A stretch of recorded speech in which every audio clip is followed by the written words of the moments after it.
Subscribe now and press the bell icon. Never miss an update.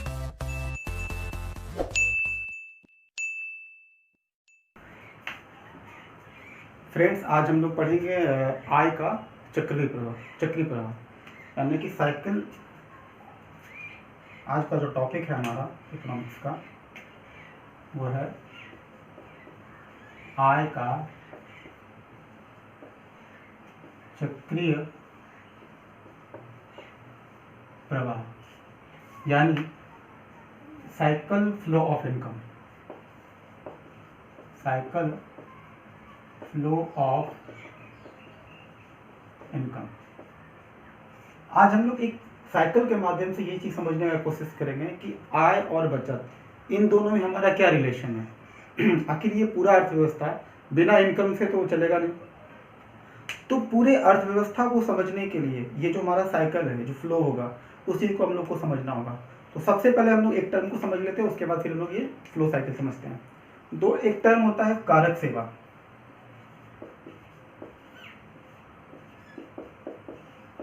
कारक सेवा इसको कहते हैं इंग्लिश में फैक्टर सर्विस। Factor service. और दूसरा होता है कारक आय। कारक आय यानी कि फैक्टर इनकम। अब ये होता क्या है कारक सेवा? यहाँ पे शब्द से ही पता चलता है कि हम किसी चीज का सर्विस दे रहे हैं, सेवा दे रहे हैं। लेकिन ये कारक सेवा, ये फैक्टर क्यों लगा? फैक्टर का मतलब होता है ये सेवा देने के लिए हमारे पास क्या क्या कारक है। जैसे हम लोगों ने पढ़ा था संसाधन कितने प्रकार का? 4 प्रकार का। वो जो 4 प्रकार का जो आपने संसाधन देखा, वही दरअसल वो क्या हमारा एक तरह से फैक्टर सर्विस है। और उस फैक्टर सर्विस के बदले जो हमें मिल रहा है वो हमारा क्या था? फैक्टर इनकम कहते हैं। जैसे हमारा फैक्टर सेवा में क्या क्या था? जैसे भूमि, उसके बाद था पूंजी, उसके बाद था हमारा श्रम, श्रम के बाद क्या था? उद्यमशीलता।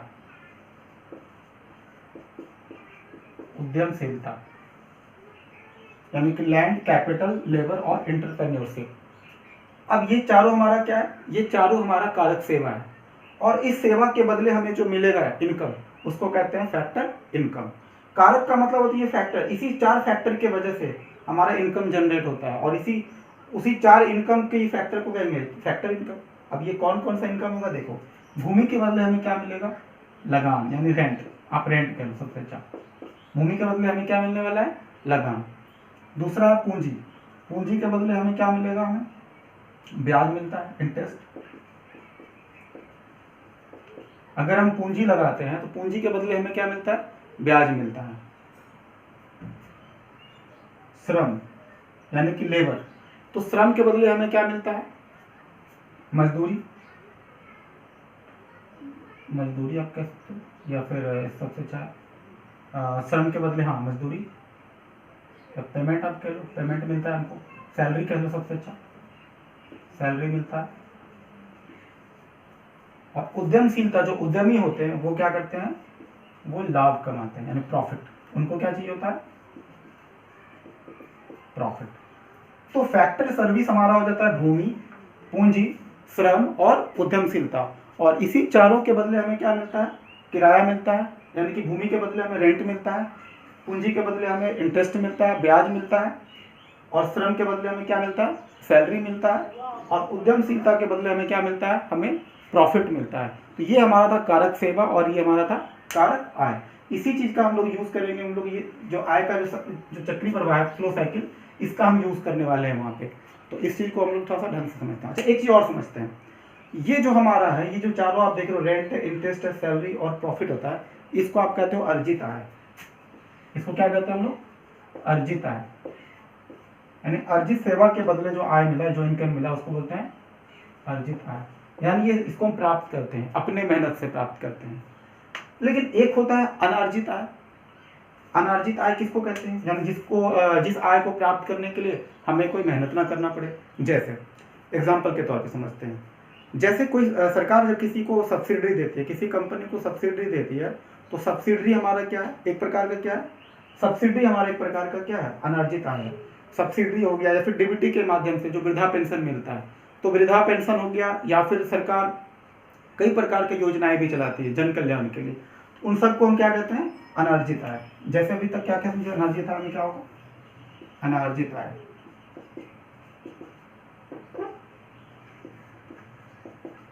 अनर्जित आय में क्या, जैसे डीबीटी के माध्यम से, यानी डायरेक्ट बेनिफिट ट्रांसफर के माध्यम से जो जो चीज हमें मिलता है, क्या क्या मिलता है, जैसे वृद्धा पेंशन किसी को मिलता है, वृद्धा पेंशन, किसी स्टूडेंट को स्कॉलरशिप मिलता है, छात्रवृत्ति मिलता है, स्कॉलरशिप आप करो, स्कॉलरशिप हो गया, या फिर और भी कई प्रकार के स्कीम है जिसके माध्यम से गवर्नमेंट जन कल्याण करने की कोशिश करता है। यानी कि इस चीज को प्राप्त करने के लिए आप, जैसे पेंशन भी आप कह लो, हाँ वृद्धा पेंशन हो गया, या फिर नॉर्मल पेंशन भी कह लो, ये सारा चीज को करने के लिए आपको कोई मेहनत नहीं करना पड़ता है, ये आपको ऑटोमेटिक मिलते रहता है। तो अब हम लोग आगे चल के देखते हैं कि अब हाँ एक चीज और देखते हैं। अब ये हमारा अनर्जित आय है, तो अर्जित आय और अनर्जित आय में आपको जो मेन डिफरेंस होता है कि ये आपका नेशनल इनकम में काउंट होता है, नेशनल इनकम, यानी ये राष्ट्रीय आय में हमारा ऐड होता है, जबकि इसको हम राष्ट्रीय आय में शामिल नहीं करेंगे। जब लोग नेशनल इनकम चैप्टर पढ़ेंगे तो वहां पे आपको बार बार आपको इस शब्द का इस्तेमाल करेंगे, कारक सेवा है, उसके बदले जो कारक आय है, तो कारक आय को हम वहां पे जोड़ते हैं, कारक सेवा को राष्ट्रीय आय में हम जोड़ेंगे, जबकि वहां पे हम वृद्धा पेंशन, स्कॉलरशिप या फिर डीबीटी, यानी कि सरकार जितनी प्रकार के सब्सिडी वगैरह भी देती है, वो सब चीज, जितने सारी चीज होते हैं, वो हमारा राष्ट्रीय आय में शामिल नहीं होता है, क्योंकि वो सरकार के द्वारा किया गया एक प्रकार का क्या है, खर्च है वो। तो जो चीज सरकार का खर्च है वो सरकार आपको बिना मेहनत के आपको देती है। जैसे सरकार बहुत सारा योजनाएं जो चला रही है, जैसे अटल पेंशन योजना हो गया, या फिर स्टूडेंट के लिए आपका स्कॉलरशिप जो बहुत सारा चला रही है, तो ये सारा चीज क्या आपको सरकार आपको जन कल्याण के लिए, आपको हेल्प करने के लिए आपको देती है। जैसे एग्जाम्पल के तौर पर समझिए, सरकार किसानों को जो सब्सिडी देती है, उसके बीज पे, उसके खाद पे जो सब्सिडी देती है, ये भी एक प्रकार का क्या है, हमारा सब्सिडी है, ये भी हमारा अनर्जित आय है। यानी सरकार चाहती है कि आपको कम से कम रेट में, कम से कम कीमत में आपको बीज और खाद वगैरह उपलब्ध करा सके, ताकि किसानों को खेती करने में प्रॉब्लम ना हो। तो गवर्नमेंट चाहती है, गवर्नमेंट प्रमोट करना चाहती है कि लोग प्रोडक्शन करें, लेकिन प्रोडक्शन के दौरान अगर आने वाले अगर कोई भी किसी भी प्रकार की बाधा आपको अगर मिलती है, तो सरकार उसको, उस चैलेंज को फेस करने के लिए तैयार होती है। अगर आपको खाद को खरीदने के लिए कीमत ज़्यादा देना पड़ता, तो सरकार क्या करती है, 200-300 रुपये कम करके आपको जो है, सरकार कंपनी को 200-300 रुपये लगा देती है, और आपको वही खाद जो 600-700 में मिलता, तो 200-300 सब्सिडी की वजह से उसी चीज़ का कीमत 400 से 500 रुपये हो जाता है। तो आपके लिए भी आसान है, और गवर्नमेंट भी चाहती है कि प्रोडक्शन आप करो, क्योंकि वही 200-300 का गैप की वजह से आप प्रोडक्शन करने से हिचकिचाते हैं, आप खेती करने से आप लागत नहीं लगा पाते उस समय, क्योंकि किसानों के साथ एक समस्या ये भी है कि पूंजी का भी समस्या होता है, प्रॉब्लम ये होता है। तो सरकार चाहती है कि आप एग्रीकल्चर करो, एग्रीकल्चर करने के दौरान आपको जो भी हेल्प हो सके, सरकार सारा हेल्प आपको खुद ही करेगी। तो ये आपका था कारक सेवा, कारक आय, अर्जित आय यानी कि नेशनल इनकम, इसको हम काउंट करेंगे, और ये हमारा अनर्जित आय जैसे डीबीटी वगैरह। तो ये चीज हम लोग जब समझ चुके हैं, अब हम लोग एक चीज और समझते हैं।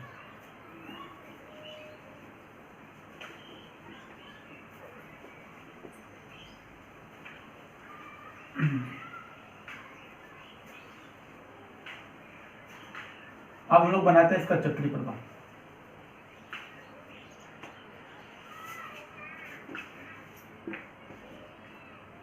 तो चक्री प्रवाह में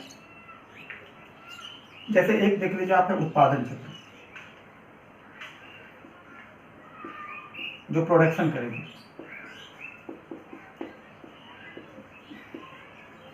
उत्पादन क्षेत्र के अलावा दूसरा आपका होता है घरेलू क्षेत्र। घरेलू, ये आपका हो गया घरेलू क्षेत्र, ये हो गया आपका प्रोडक्शन वाला सेक्टर है, क्षेत्र। अब इन दोनों के बीच क्या होगा, आप एक चीज देखिए। तो घरेलू क्षेत्र में हम लोग आएंगे, यानी कि जो उपभोक्ता लोग होते हैं वो घरेलू क्षेत्र में आते हैं, और जो उत्पादन क्षेत्र होते हैं, जैसे कोई कंपनी, कोई फर्म हो गया, उनका काम है प्रोडक्शन करना। अब प्रोडक्शन करने के लिए जो जो चीज़ों का जरूरत पड़ेगा वो उनके पास होना चाहिए। तो इस चीज़ को समझने के लिए हम लोग पहले इसको देखते हैं यहाँ पर। उत्पादन क्षेत्र और घरेलू क्षेत्र। उत्पादन क्षेत्र और घरेलू क्षेत्र में समझते हैं, ऐसे आप समझिए।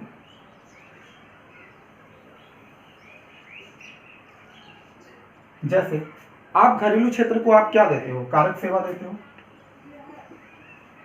कारक सेवा। तो कारक सेवा से जस्ट अभी आपको मैंने बताया कि कारक सेवा का मतलब क्या हो जाएगा, जैसे आ जाएगा श्रम आ जाएगा, भूमि आ जाएगा, पूंजी आ जाएगा, और जो हमारा उद्यमशीलता है, जो जोखिम लेने की जो क्षमता है, उसी को उद्यमशीलता कहते हैं। ठीक है, तो कारक सेवा के बदले में आपने क्या क्या दिया, भूमि दिया, पूंजी दिया, श्रम दिया, और अपना जोखिम भी आपने दिया, और कंपनी को दिया, उत्पादन क्षेत्र को दिया। तो उत्पादन क्षेत्र बदले में आपको क्या दिया, कारक सेवा के बदले आपको मिला कारक आय, कारक आय मिला। मैंने आपको बताया था कि भूमि के बदले, जैसे यहाँ पर भूमि है, तो भूमि के बदले कारक आय के रूप में आपको क्या मिला होगा, लगान मिला होगा, रेंट मिला होगा। उसी प्रकार से भूमि के अलावा श्रम, यानी आप जो लेबर दिए, लेबर के बदले आपको क्या मिला, सैलरी मिला। उसी प्रकार से लेबर के अलावा आपका क्या था, हमारा पूंजी, पूंजी के बदले क्या आपको मिला होगा, पूंजी के बदले आपको इंटरेस्ट मिला होगा। जैसे एग्जाम्पल के तौर पर समझिए कैसे पूंजी है। जैसे आप एक आम आदमी किसी कंपनी का शेयर खरीदता है या फिर बॉन्ड खरीदता है, तो ये जो हमारा शेयर या बॉन्ड जो हम खरीदते हैं, वो एक प्रकार का क्या है, कंपनी के लिए पूंजी है। इसका मतलब ये हुआ कि आप कंपनी में शेयर के माध्यम से या फिर बॉन्ड के माध्यम से आप खर्च कर रहे हो, पैसे खर्च कर रहे हो, और वो पैसा जो आप इंटरेस्ट, जो आप पूंजी आप जो लगा रहे हो, उसके बदले आपको कंपनी क्या देगी, इंटरेस्ट देगी, प्रॉफिट देगी। जैसे शेयर के माध्यम से जैसे कंपनी लाभ की स्थिति में होगी, जब कंपनी लाभ की स्थिति में होगी तो उस सिचुएशन में आपको भी बेनिफिट मिलेगा। हालांकि हम लोग आगे चल के शेयर और बॉन्ड को हम लोग ठीक से समझते हैं। तो जब हम लोग बॉन्ड को देखेंगे तो बॉन्ड का मामला थोड़ा अलग से होता है। अब बॉन्ड एक प्रकार का बॉन्ड पेपर होता है, वो किसी कंपनी, मतलब बॉन्ड एक प्रकार का आप ये कह सकते हैं कि कंपनी आपसे कर्ज के रूप में ले रही है। जबकि शेयर में क्या होता है, शेयर में मतलब आप कंपनी का आप एक हिस्सेदार है, आप हिस्सा हो, उसका पार्ट हो, यानी कि कंपनी जब घाटे में रहेगी तो आपको भी घाटे में रहना पड़ेगा। जबकि बॉन्ड में ऐसा नहीं होता है। बॉन्ड का मतलब ये होता है कि कंपनी आपको एक पेपर के माध्यम से आपसे जो है पैसे उगाही करा रही है, कि आपसे पैसे ले रही है पूंजी के रूप में।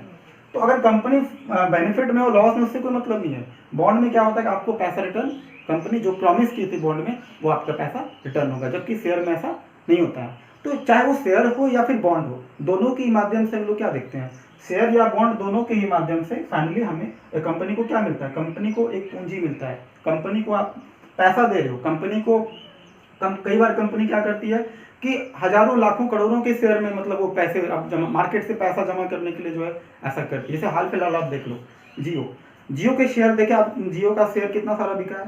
तो वो शेयर जो बिका, तो बदले में जियो को क्या क्या मिला होगा, जियो को बहुत सारे पैसे मिले होंगे। तो ये पैसे क्या एक प्रकार का जियो के लिए क्या है, एक प्रकार का वो पूंजी है। और उसी पूंजी के बदले में आपको क्या मिलेगा, इंटरेस्ट मिलेगा।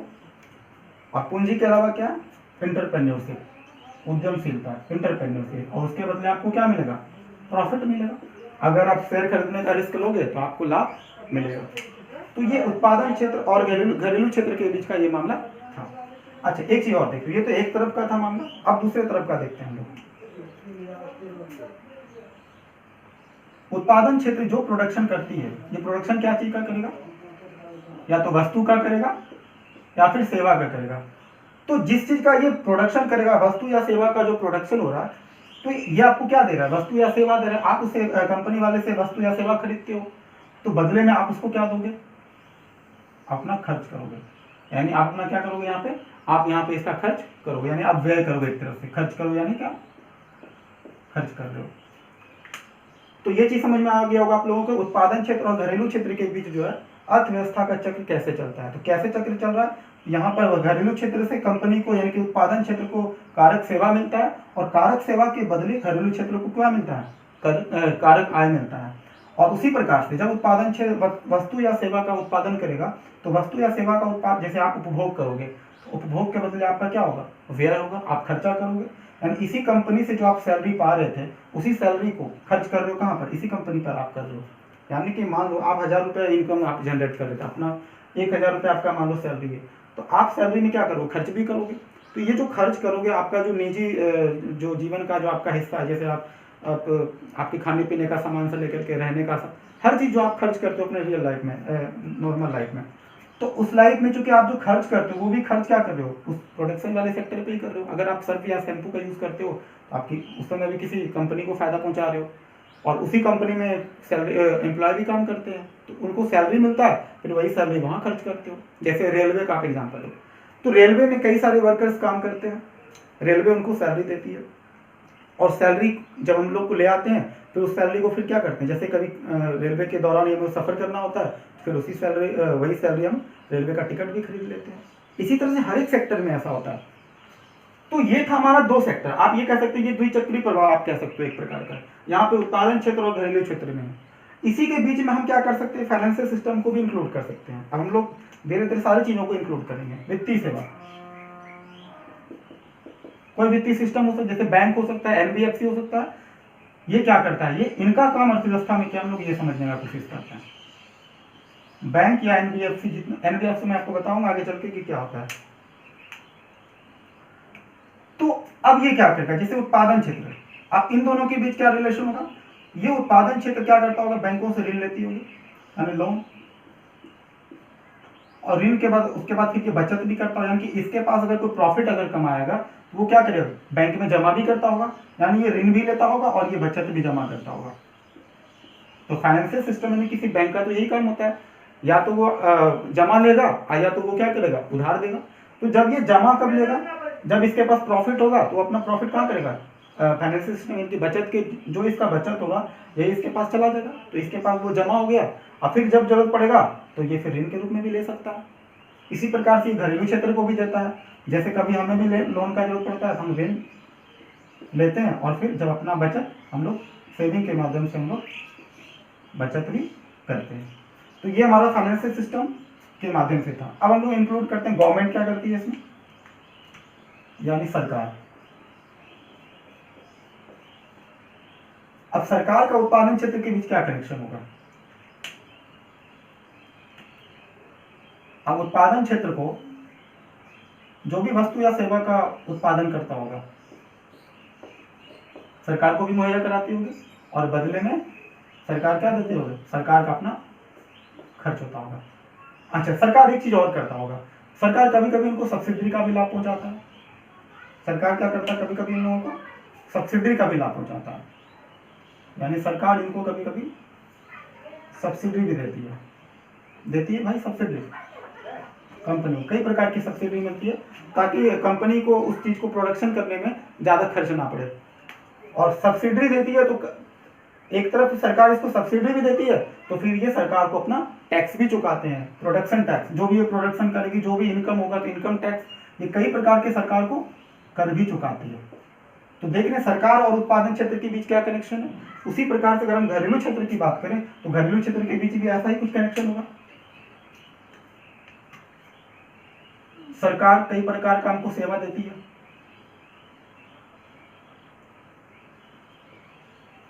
और बदले में हम क्या करते हैं, खर्च करते हैं सरकार के ऊपर। आप ये भी चीज समझिए कि सरकार आपसे अगर किसी प्रकार की सेवा, उल्टा इसका समझ, अगर सरकार आपसे किसी प्रकार का सेवा ले रही है, यानी कि आप गवर्नमेंट जॉब अगर कर रहे हैं, तो बदले में आपको क्या मिलता है, सैलरी मिलता है, और फिर आप सरकार को टैक्स भी चुकाते हैं, है ना। सरकार को आप कई प्रकार का टैक्स भी चुकाते हैं, तो सरकार आपको भी कई प्रकार का सब्सिडी भी देती है। जैसा मैंने आपको बताया था, स्टूडेंट के लिए मिलता है, किसान के लिए मिलता है, कई प्रकार का सब्सिडी भी मिलती है। अब अगर हम बात करते हैं बाह्य क्षेत्र की बात करते हैं, ये तो हमारा घरेलू मामला था।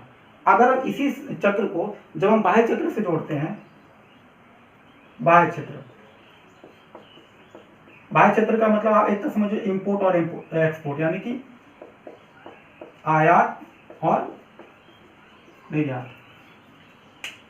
अभी थोड़ा सा इसको मिटाते हैं ताकि आपको इधर जो कनेक्शन होगा आपको समझ में आए। इसको मिटा रहे फिलहाल, आप इसके साथ आप समझिए, चीजें थोड़ा घटम घट भी ना हो, ये भी नहीं, ऐसा भी ना हो कि चीजें समझ में नहीं आ रहा डायग्राम के वजह से। तो देखिए, तो बाहरी सेक्टर के साथ भी हमारा उत्पादन क्षेत्र होगा। अब उत्पादन क्षेत्र के साथ क्या होता है, अब ये कैसे जुड़ा होता है, ये अपना वस्तु या सेवा का आयात करेंगे या फिर निर्यात करेंगे। जैसे मान लो भी निर्यात कर रहे हैं, ये अभी एक्सपोर्ट कर रहे हैं, दूसरे देश को दे रहे हैं, तो बदले में इनको क्या मिलेगा, बदले में इनको क्या मिलेगा, पैसा मिलेगा, करेंसी मिलेगा, जमा होगा, ठीक है। इसी प्रकार से ये सरकार की बात अगर बात करें तो सरकार भी क्या करती है, कई प्रकार का आयात निर्यात करती है। सरकार भी किसी बहुत सारे सामानों का, एक सेकंड, आयात भी करती है और सरकार निर्यात भी करती है। तो सरकार भी ऐसा करते हैं कि इंपोर्ट एक्सपोर्ट जो है कि बाहरी सेक्टर से हमारा इंपोर्ट और एक्सपोर्ट का कनेक्शन हमारा गवर्नमेंट से और प्रोडक्शन सेक्टर कैसे। तो मैंने आपको बताया था इंपोर्ट और एक्सपोर्ट। तो प्रोडक्शन सेक्टर क्या करती है, इंपोर्ट भी करती है, यानी कि बाहर से बहुत सारा सामान मंगाती भी है और फिर वो क्या करती है, इसी प्रोडक्ट को जब वो बना लेती है तो फिर बनाने के बाद वो फिर वहाँ से भेज, यानी कि कच्चे माल के रूप में कभी कभी क्या होता है, उत्पादन जो हमारे जो प्रोडक्शन सेक्टर होते हैं वो बाहर से चीज़ों को मंगाते हैं और फिर वो चीज़ों को मंगा के यहाँ पे फिर उस चीज़ को प्रोडक्ट करके वो एक्सपोर्ट कर देते हैं। और इस इंपोर्ट और एक्सपोर्ट से इस कंपनी को भी फायदा होता है, इस प्रोडक्शन सेक्टर को भी फायदा होता है और प्रोडक्शन सेक्टर से हमारे इकोनॉमी को बेनिफिट होता है। इसी तरह से गवर्नमेंट भी करती है, गवर्नमेंट भी हमारा इंपोर्ट और एक्सपोर्ट दोनों करती है। अब ये इंपोर्ट और एक्सपोर्ट के माध्यम से हम बाहरी सेक्टर से कैसे हमारा इकोनॉमिक सिस्टम जुड़ा हुआ है, इस चीज़ को हम लोग समझने की कोशिश करते हैं। आप इसी चीज़ को आप फिर फॉरेन रिलेशन से भी आप जोड़ सकते हैं। जब हमारा किसी कंट्री के साथ फॉरेन रिलेशन ज़्यादा अच्छा होगा तो सीधी सी बात है उस कंट्री से हमारा बिजनेस ज़्यादा अच्छे तरीके से होगा। और फिर जिस कंट्री से हमारा रिलेशन खराब, जैसे कि कई बार ट्रेड वार शब्द का आपने नाम सुना होगा, तो ट्रेड वार ये क्या होता है, तो ट्रेड वार जैसे हमारा चाइना से चल रहा है या फिर और भी कई सारे कंट्री से कभी कभी किसी राजनीतिक मुद्दे के वजह से ऐसा होता है। इस ट्रेड वार में क्या होता है कि हम चाइना से, जैसे अभी चाइना सेंटिमेंट में क्या होता है अभी जैसे चल रहा है कि वहाँ से जो चीज़ हम मंगा रहे हैं उस पर हम लोग स्टाम्प ड्यूटी लगाते हैं या फिर इम्पोर्ट पे भी कई सारे टैक्स लगा देते हैं। इससे क्या होता है, चीज़ें वो यहाँ पे महंगी हो जाती है। जैसे अभी अगर हम बात करते हैं कि मैन्युफैक्चरिंग के मामले में चाइना बहुत ही सस्ती सस्ती चीज़ों को बना रहा है और उस चीज़ को जब हम लोग इंपोर्ट करते हैं तो इंपोर्ट कर, जैसे कि जो भी इलेक्ट्रॉनिक जो गैजेट्स वगैरह इक्विपमेंट होते हैं वो हम लोग इंपोर्ट करते हैं और इंपोर्ट करने के बाद वही चीज़ यहाँ पे क्या हो जाता है, बहुत ही सस्ता। जैसे कि आप लोग टॉर्च आप देख लीजिए, मतलब आप सीधी सी बात आप ये समझ लो कि 10 रुपये में हम बैटरी नहीं बना सकते हैं और चाइना क्या करती है 10 रुपये में टॉर्च बना के दे देती है। तो हालांकि हमारे यहाँ के लोगों के लिए, यानी कि जो कंजम्पशन के लेवल की बात अगर हम करें, उपभोग के स्तर की बात करें, तो ये हमारे लोगों के लिए अच्छा है, लेकिन इकोनॉमी के लिए ये अच्छा नहीं है। क्योंकि इससे क्या होता है कि हम इम्पोर्ट पे, हम चूँकि सस्ते सामानों को खरीदने के रेस में क्या होता है कि हम इंपोर्ट ज़्यादा करते हैं और एक्सपोर्ट कम कर पाते हैं। और इंपोर्ट और एक्सपोर्ट में अगर गैप ज़्यादा रहेगा तो इससे हमारा क्या होगा, व्यापारिक घाटा होता है। अब ये व्यापारिक घाटा का मतलब ये होता है कि आप इंपोर्ट ज़्यादा की हो और एक्सपोर्ट कम की हो। ये किसी भी गवर्नमेंट के लिए, चाहे वो चाइना हो, अमेरिका हो या कोई भी देश हो, हर एक देश के लिए व्यापारिक घाटा एक समस्या रहती है। तो भारत के संदर्भ में भी ऐसा होता है, गवर्नमेंट भी कई सारी चीज़ों का इंपोर्ट एक्सपोर्ट करती है और जो प्रोडक्शन सेक्टर है वो भी करती है। जैसे हम लोग कच्चे तेल हम लोग मंगाते हैं, इंपोर्ट करते हैं और उसी चीज़ का रिफाइनरी करके हम लोग एक्सपोर्ट कर देते हैं। तो इंपोर्ट और एक्सपोर्ट का आप देख रहे हो, ये हमारा जो अर्थव्यवस्था है वो विश्व की अर्थव्यवस्था से कैसे जुड़ा हुआ, हम ये सिर्फ समझाने का कोशिश करते हैं। जब हम लोग 1991 में एलपीजी मॉडल अपनाए थे, हम आपको आगे चल के बताएंगे एलपीजी की लिबरलाइजेशन, प्राइवेटाइजेशन और ग्लोबलाइजेशन, उदारीकरण और निजीकरण और वैश्वीकरण, इस चीज़ को हम लोग आगे समझेंगे अगले टॉपिक में।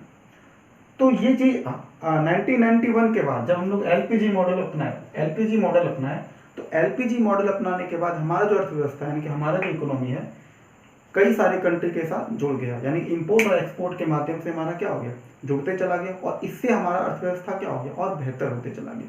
क्योंकि कई सारा चीज़ जो हमारा प्रोडक्शन सेक्टर है, प्रोडक्शन सेक्टर को कई ऐसा चीज़ होता है जो हम लोग यहाँ पे कई ऐसे चीज़ होते हैं जो कि कच्चे माल के रूप में यहाँ अवेलेबल नहीं होते हैं, तो उनको क्या करना पड़ता है, दूसरे जगह से उस चीज़ को मंगाना पड़ता है, फिर प्रोडक्शन यहाँ पे करते हैं।